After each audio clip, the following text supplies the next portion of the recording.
Gwyneth! Di lang. Oh.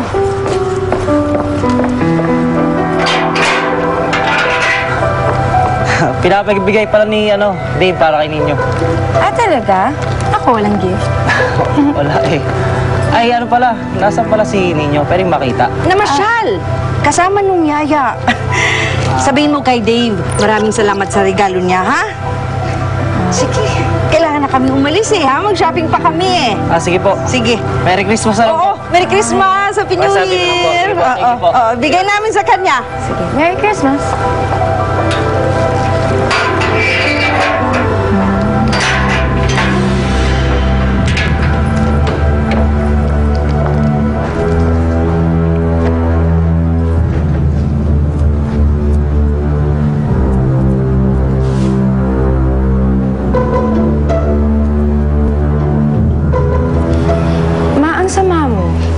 Halika na nga. Shopping na ako eh.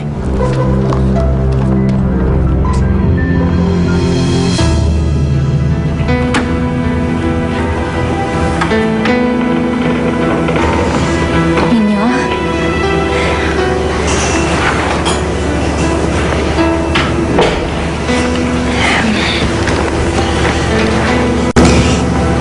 Galit ka ba sa akin? Kasi hindi mo ko pinapansin eh.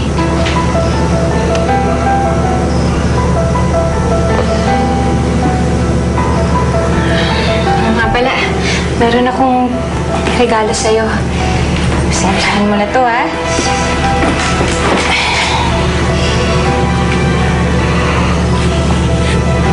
Wala pa kasi akong pera eh.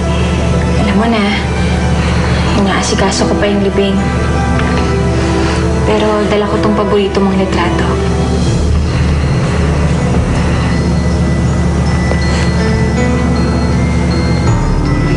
Lalagay ko doon, ha?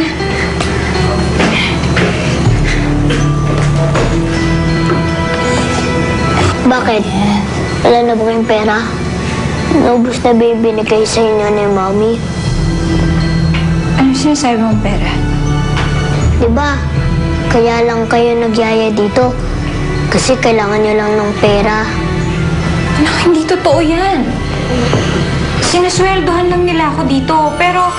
Sa kanyang munting puso magmumula ang pag-ibig na di masusukat.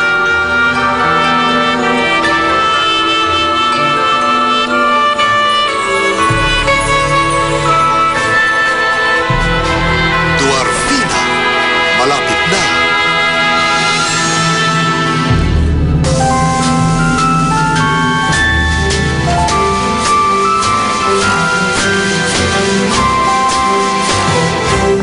Ang mundo nating ginagalawan ay ang mundong kanyang kapamataan.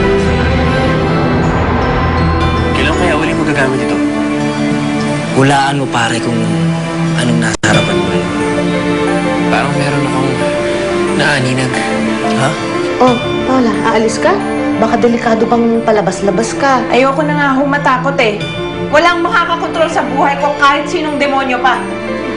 Ano pa kaya ang bibigay nila sa atin sa season 2? Magkabigyan ka ng pelikula! Pero bago ang lahat ng yan, ha? Kailangan hindi lumayo ang loob ng bata sa'yo. Mayroon akong naisip na magandang taktik. Kumain ka. Hindi ka tatayo dyan hanggat hindi yan tapos, ha? Helen, get your hands off my son. Yung number ng huling kliyente ko, nasa iyo pa ba? Bakit ba? Ano ba nangyari?